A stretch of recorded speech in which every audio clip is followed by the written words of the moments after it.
Хүнсний хувьсгал гэдэг хөрсөн дээр болж байгаа хувьсгал. Аливаа улс орны дархлаа гэж байдаг л да.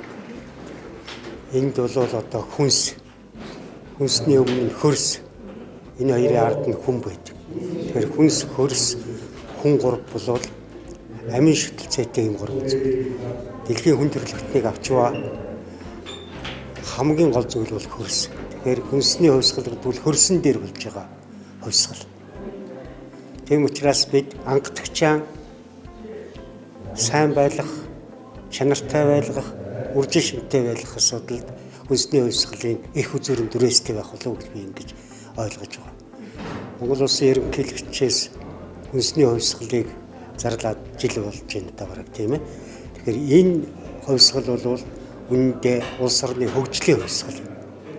Тийм учраас хийж байгаа ажлуудын бол хувь хүний хувьд, иргэн хүний хувьд дэмжиж байгаа гагцгүй энэ хувьсгал өрнж байгаа их үндэс болсон хөрсний асуудлыг бид юуны өмнө анхаарч үзэх хэрэгтэй. Яагаад гэвэл малынч хөрсөн дээр, тарианч хөрсөн дээр тийм ээ энэ бүхнийг бүгд хөрс үйлдвэрлэж, хөрс ээж, газар ээж өгч байгаа учраас хүнсний хувьсгалын ангадагч анхаарах зүйлийг бол хөрс түүний үржил шим, түүний элэг дэлгүүрэлтэд тэмцэх лөө гэж энэ өнцгөөс нь харж байна.